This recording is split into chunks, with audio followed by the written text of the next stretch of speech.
Hey guys, and welcome back to our G&G Trio Extravaganza. Really, I've just run out of names at this point. This is Super Ghouls and Ghosts, and wouldn't you know it, I know nothing about this one too, so Mexi, please do all the talking. This is the famous one. I honestly didn't want to, but I started drawing a lot of comparisons between the G&G trilogy and actually the Sonic trilogy, where the first one is clunky, has really bad misdirection in its design versus gameplay. The second one has like a lot of interesting mechanics. Some people even think it's the best. And then the third one is the one that just combines all the assets that have been built up so far and makes the most visually impressive of the trio, and is usually the most popular one. Also the longest. Yeah, definitely the longest, and also will be played on professional difficulty. What? Just like Sonic, there's also a Ghouls and Ghosts boom. It's called Maximo. Ugh. Yeah, I was gonna get to it. People always think I'm joking when I say Maximo is Ghosts and Goblins boom, but no, it was what they tried to do to make Arthur super edgy and hardcore and appeal to them hip young gamers on the PlayStation 2. And I have no opinions on it. I don't even wanna. So I'm looking at the sprites here and I can't really peg what console it was on. Was it Mega Drive? For which one? This. SNES. This was on the SNES. Oh, Super Ghouls and Ghosts. Fucking hell, Tom. You should know these things by now. Yeah, on the Genesis it'd be Mega Ghouls and Ghosts. Come on. Alright, so chess can sort of be manipulated in terms of like number of actions and the time you open them, so I did what was necessary to get the knife as soon as possible. Like I said, in the first game, the one that everyone claims that the knife is 100% mandatory, I don't really see it. In the second game, the knife is super helpful, especially with the last level when you can use it to trap the red airmans. In this game, the knife is probably the best, but there's actually a fair debate on whether the knife or the torch is actually the best weapon in the game. But that's not to say that the knife isn't super broken in this game. Yes, those debates rage on even to this day over on Game FAQs. They actually do. But so the second game introduced shooting up and shooting down and magic armor. What Super Ghouls and Ghosts introduced is Arthur's trademark second jump. It's super awkward and really... There's no other way to describe it, that is the most awkward second jump of all time. The other added is the fact that instead of just going straight from tin to gold, you have tin, bronze, and then gold armor. And in conjunction with gold armor, you have the moon shield and the sun shield. I do like upgradable armor, so that sounds pretty cool. I gotta say, like, I've seen this game played before, because obviously I didn't play it. Where did you get that idea? And, I gotta say, this game looks really good. Like, Capcom went all out on this one, I think, to make all the monsters look impressive. I love the shifting environments. Like, they do some great, multiple background stuff as the game goes on. The game just looks fantastic, top and bottom, for the SNES. 8 out of 10, at least. Yeah, at least, alright. A lot of this game just comes across as they wanted to make the biggest Ghouls and Ghosts game they could. Levels are a lot longer. There's more levels, and they definitely try to up the ante in terms of everything is just bigger in this game. I mean, that's generally the way you should do trilogies. Yeah, it's like I said, they had the assets of the first two games. They pretty much got their ideas all together, and it would have been really nice if this was the last one, but like I said, a couple years later on the PSP, they made Ultimate Ghosts and Goblins, which isn't all that good. I mean, the only thing it has going for it is that Arthur's 3D, so hooray. Don't you just hate that when the series ends on a really, high note, and then there's, that unnecessary fourth game to come along and, I don't know, just tarnish a series, and I'm not... Toy Story! Just gonna throw You mean Sonic 4? I was actually gonna say Enter the Dragonfly, but, now I'm just sad. Enter the Dragonfly. I'm having flashbacks. Why did you have to remind me that game existed, Tom? Well, you know what? Let's delve into some Arthurian lore. Tell me about the Holy Grail. So, it's a bit complicated with the Grail, but the main origin, or at least the guy who popularised the story of the Grail, is Chrétien, who did the start of the Grail arc in Percival. And basically, so it follows the story of Percival and Gawain, and there's this whole thing with, I think it's the Fisher King, and a cup which turns out to be the Grail. The annoying thing is that Chrétien never finished Percival. But what he started got really, really popular, and so loads of people then went on to try and do their own continuations of it. And so you get the Grail cycle. Okay. And while Percival kind of sort of goes out of that and gets replaced by Galahad, he's still an integral part of the Grail arc. And So wait. So what you're saying is that part of the Holy Grail story is a fan fiction. pretty much. I mean, pretty much all of the Arthurian stuff that you know is fanfiction. Lovely. Well, if we're going to take it down that route, you've got Blaze the Cat and Knuckles playing the roles of Percival and Gawain in Sonic and the Black Knight, and I think Oh god, don't remind me of that. And I think Silver is Galahad, actually. Silver is indeed Galahad, which I think makes him Shadow's son. I think that's right. Oh, Yep. that's just terrifying. And Jet's Lamarok? Jet doesn't need to be in any more games, thank you very much. Well, don't worry, he hasn't been thus far. So, Mexi, what's this level all about, apart from, the rising and falling tides?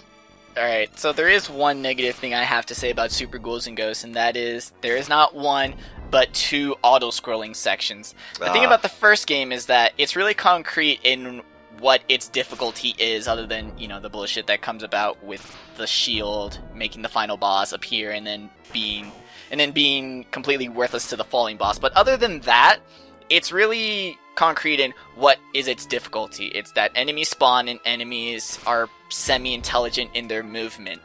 And so a real good way to just avoid the difficulty is to avoid enemies. Just fight what you need to and get through as quickly as possible. That continues into the second game, but they do introduce the one auto-scroller, which was that tower section, but the difficulty with that was also just defeat as many of the little green enemies before they drop boulders on you. Super Ghouls and Ghosts kind of strikes me a little off in that it has two auto-scrollers, and it feels cheap in its difficulty, in that, you could just avoid the enemies? Well, not now. Now you have to deal with the enemies and the difficulty we've programmed for you, and we're gonna waste your time by not allowing you to, speed it up. I managed to lose time on this auto-scroller. I compared my time to, what a competent playthrough of this game would be, and I managed to lose about 5 seconds. I think that you saying that this isn't a competent run kind of, I think, makes me feel really incompetent, because I think I would fail miserably at this game. Okay, well, we'll just say my playthrough's good, their playthroughs are better, because they actually know this game a lot more than I do. I know this on a casual plus level. I don't know much about how the enemies actually work in this game. I know more on how the enemy AIs are programmed for the first game. This one, I played a lot safer, especially with these little demon guys. They are super erratic, to the point that there's no reason to not kill them. Just get rid of them. They're gonna be more trouble if you allow them to live. Well, they're adorable, though. Too bad. Those guys will snipe you out of the air.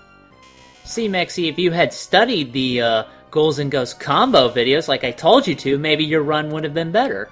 Okay, the Ghosts and Ghouls combos are really dumb because all it involves is doing OTGs with torches until you get gold armor, and then you just juggle them with his sword.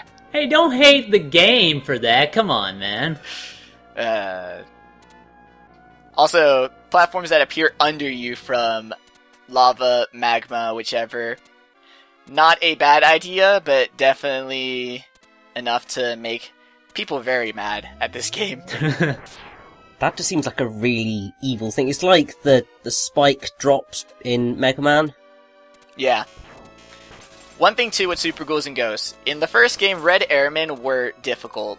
Their whole purpose was to be the hardest enemies in the game outside of bosses. They were smart, they were deadly, and half the time you couldn't even hit them. You had to wait to attack them during their own attacks, and those attacks were timed on your moments of weaknesses. they progressively just get easier, because in the second game you can trap them behind you and your clone's daggers. In this game, you can just use the dragon, which is the dagger's magic spell, to defeat them in one shot. Oh, look at that Mode 7 go. And then after that, well, then they gave one Red Airman his own series, and that became Gargoyle's Quest, where one of him, he journeys to become the Firebrand. What a lot of people don't get, and Marvel vs. Capcom kind of caused more confusion with this, is that his name isn't Firebrand. Firebrand is a title. I was going to bring that up, actually, because it was confusing me.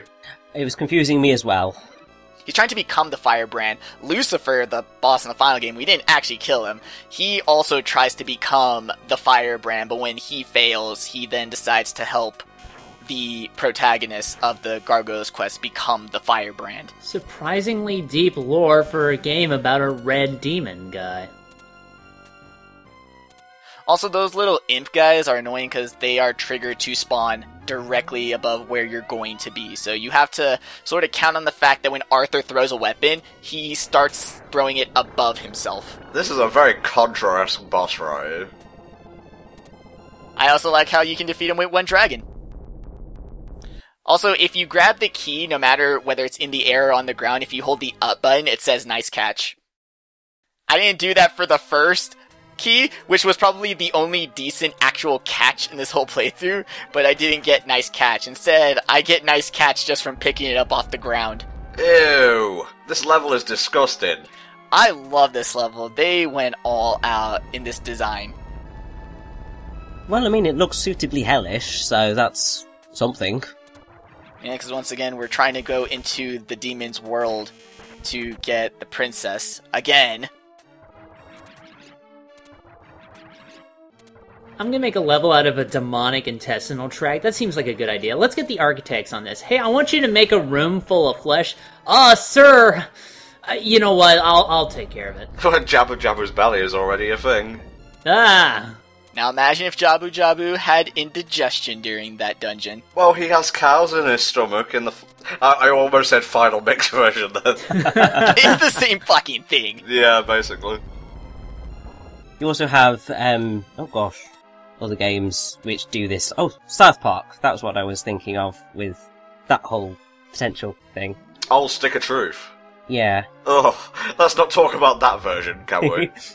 You also go inside someone in, or at least intestinal or bodily areas in Okami, so I just thought I'd bring that up. I thought you were going to say Earthworm Jim for a second, though. I don't know anything about Earthworm Jim. Well, Okami did it a lot nicer, I think. Well, I mean, Okami's doing the whole watercolour thing, so of course it's going to look prettier.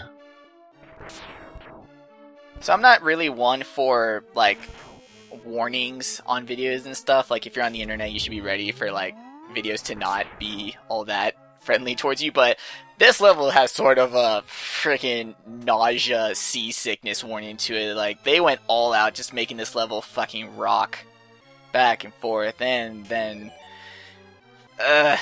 I'm already getting a little squeamish watching this now. Yeah, God forbid you have any form of motion sickness, because I can't see this doing very well for you at all. But if you have gold armor, please use magic spells, because they offer you invincibility frames, so you can just bypass all of the puff clouds.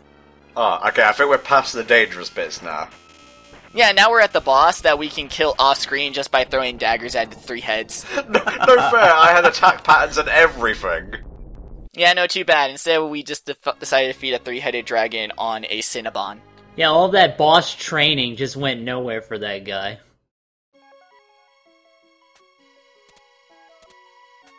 This level is probably my favorite in terms of its design. I just think this level is gorgeous. It does look pretty nice, yeah. Also, I swear to God, this music sounds like a slowed-down version of the battle theme on Destiny Island in Kingdom Hearts. I'll be sure to put it at a low volume when it gets on YouTube. That's one thing you can count on Tom for. Well, can't count on you to do the editing, that's for sure, mate. Once again, Dragon, super OP. It always follows that same pattern of it'll go a bit up, then a bit down in front of you, and then do a circle around the screen. The only variable is which direction Arthur's facing, whether he's facing left or right. Silly question, is it a screen nuke? No, it is only where the dragon is, but the dragon does damage per frame, and on a 60-frame game, that is very helpful. But it's also a reason why I miss some quick kills in this game, like that big rock head thing on the second level. I missed a couple frames of that dragon being on the same area as it. Another issue with that is that I'm playing on professional, so bosses get not a noticeable amount, but they do get an increase in their HP. Yeah. But again, the game is the exact same. Just some enemies that do random things will do them more randomly, and then, of course, bosses get more HP. This level is pretty nice, actually. I always enjoy a good ice level, you know, with physics or without. The thing about the avalanches, too, is that they push you back if you're on ground, and they'll push you, obviously, into those spikes. So if you just time your double jumps to last as long as the avalanche, you skip being pushed back. This is another boss that will go quickly down to, like, 2 dragons or so, I believe. So why did he get rid of his pants? They were slowing him down. Why walk when you can fly? Well, I understand this, yes. But at the same time, this was an ice demon. You would think that the whole slowing it down wouldn't apply to a magically animated thing of ice. Well, his projectiles came out of his mouth. It doesn't matter how fast he's walking when he can just shoot ice beams at you. Speaking of magic, do we have any information on that most legendary of swords, Excalibur, Richie? We do, yes. You sound like really... What's the word I'm looking for here? Despondent? Despondent, displeased with having to divulge this information? Are you on, like, the Arthurian Secrets Committee or something? No, it's just that I'm much more a fan of, like, Chrétien and Geoffrey of Monmouth and more the general plot of Arthur than Excalibur. All the things you haven't heard of, Tom. Yeah, if it's not in a movie, fuck it, right? If it's not adapted into a Sonic game, I don't care. Well, I mean, the thing is that it sort of was. Because Black Knight actually does something quite cool with Excalibur. Citation needed. Basically, because Excalibur's name, sort of in the original stuff, in Welsh it's Calad Ffrwc. I don't know how to pronounce Welsh. In Cornish it's Calesvol. In Breton it's Caled Vwlch. And in Latin it's Caliburnus. So Excalibur's name is Caliburn. And I'm pretty sure that is what it's called in Geoffrey of Monmouth's History of the Kings of Britain. And also Sonic and the Black Knight. And also Sonic and the Black Knight. Obviously, in Black Knight, it becomes Excalibur. So it's the same sword. I love how Black Knight of all games is the one that gets his Arthurian lore on point. It's insane. I wonder if Tom would know more about these kind of books if, like, he said other Sonic games. If we made, like, Sonic and the Little Women, would it inspire him to read the original book? Sonic and Pride and Prejudice. Still need to read Pride and Prejudice. Oh, with Knuckles as Mr. Darcy. Thank you, I'm here all week. Alright, so we already beat Astaroth, like, okay, once in the last game, about 3 times in the last game, once in the previous level, now we're gonna have to fight him again. Astaroth actually keeps getting brought back a lot. This is the guy who brought him back. A lot of people think that this is Astaroth's second form. No, this is another demon. This is Nebrios. Completely different. Again, magic spells offer you invincibility frames, but the one thing that irks me about Nebrios in this game is that he's green, not red. When in King Solomon's Lesser Key, which is pretty much the demon book of demon books, he's the Red Baron. He's the Lord of Red. And it's kind of fucked up that they screwed that up, of all things, in this whole series. I mean, the thing is, most people don't care fully for demonology, so it's very easy to get things like that wrong. Well, they shouldn't! They shouldn't have, no. Especially considering to get the name, they probably would have had to look into it. You can't beat the game without the goddess bracelet. Why was that in quotation marks? Because they finally got the word goddess right. Seriously, in the previous 2 games it was goddess. Oh, with the Super Nintendo came the Mode 7 graphics and correct spelling. Yeah, the goddess bracelet is the psycho canon of this game.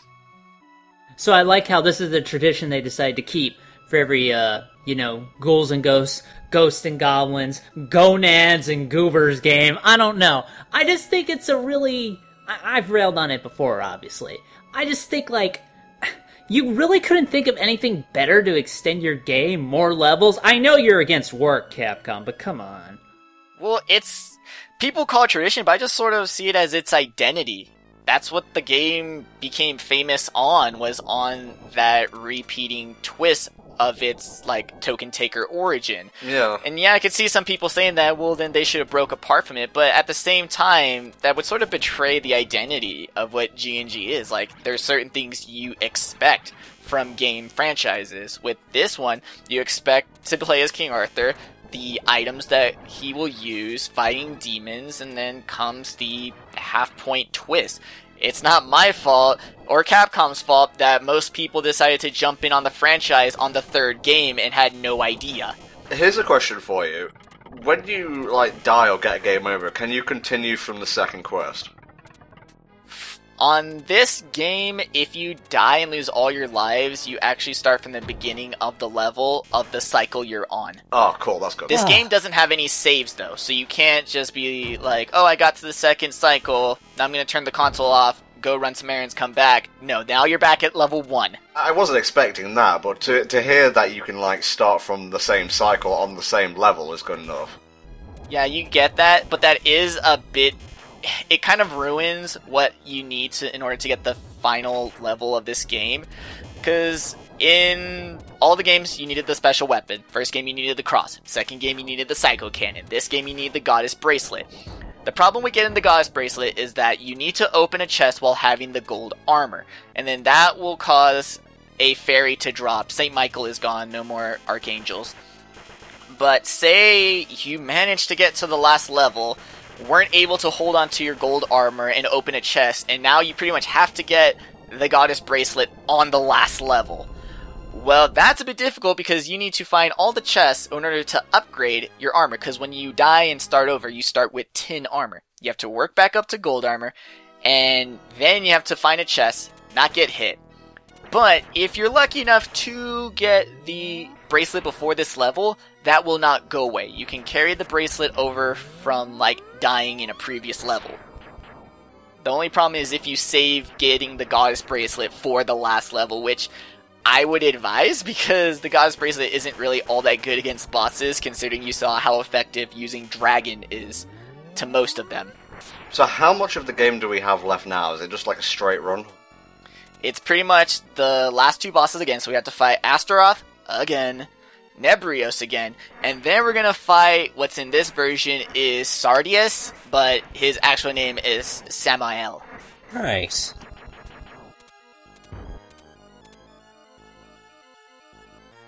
One weird thing I do want to note is that the shield we have is blue, that's the sun shield.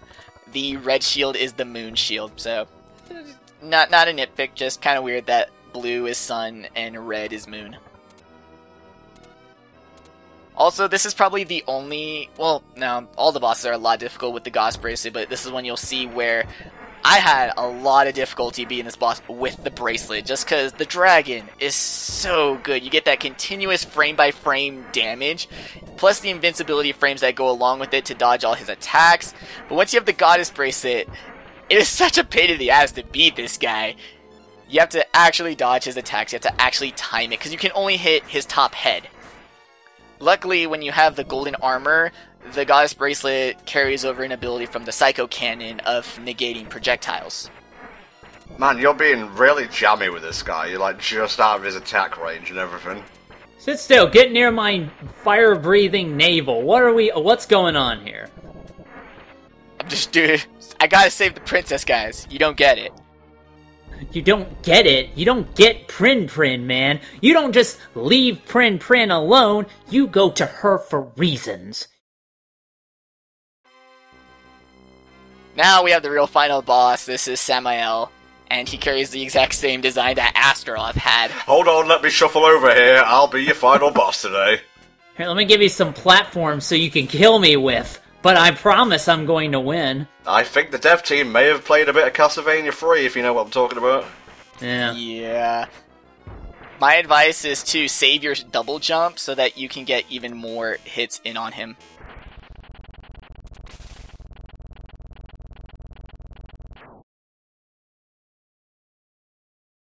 I quite like how Samael has the golden armor and a red cape, so it kind of sort of reflects Arthur in a way, so you have sort of two opposing forces. Yeah, because you need the Goddess Bracelet to get to him in the first place.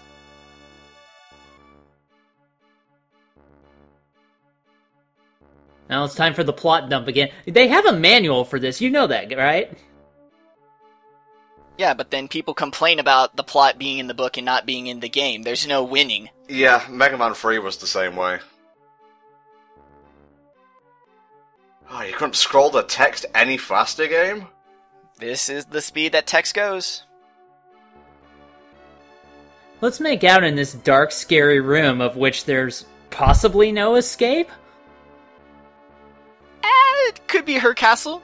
I mean, we did see that the kingdom's been taken over once before, but that was by Lucifer. I'm not entirely sure what Samael's goal was. We actually don't figure out why Princess Prin Prin keeps getting kidnapped until the 4th game, which I'm not playing through because I don't really care about recording a 3D PSP Ghosts and Goblins game. But you find out that, like, they need her blood because when you join her blood with demon blood, like, the demons become invincible and it fully merges the worlds together, and it's really stupid. No, Prin Prin, your blood is the demons.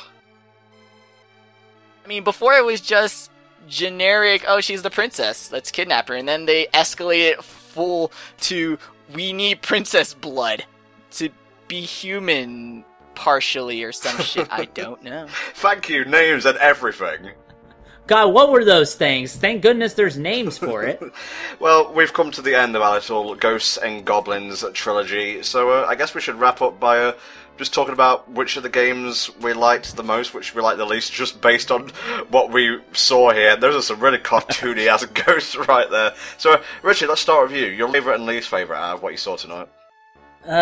Well, least favourite's probably the original, just because it just looks so hard, and also the whole needing that very specific weapon, but the game doesn't even tell you that you need it to get to that level, so that's just cruel. Best one's probably the second game, purely because you can shoot up. That just seems like a much smarter idea.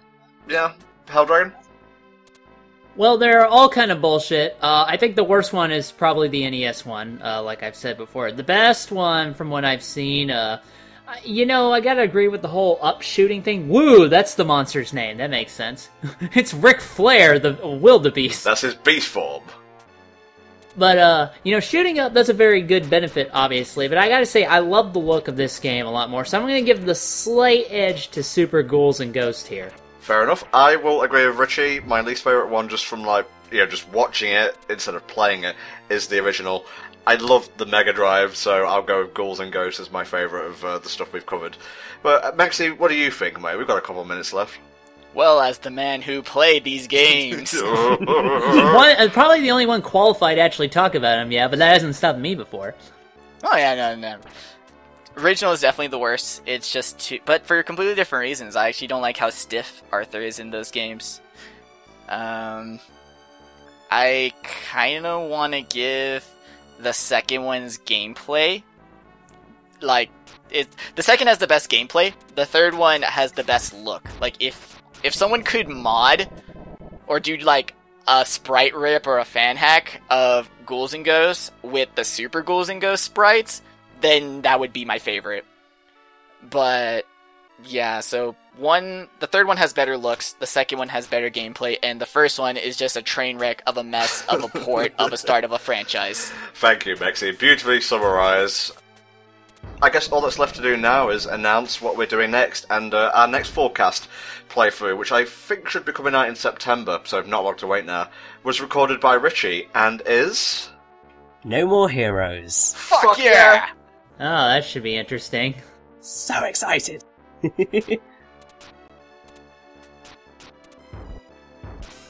I'm still important, damn it! Just give his belly face armor, you know, just to make him feel good.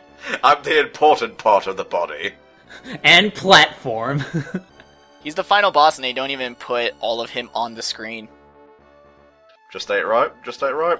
Okay, I think we're basically coming up to the credits now, and if not, we've been talking about games we haven't played for well over an hour and a half right now, so I think it's time to sign off. Thank you guys so much for watching the G&G trilogy, and we'll see you next time for No More Heroes. Bye-bye.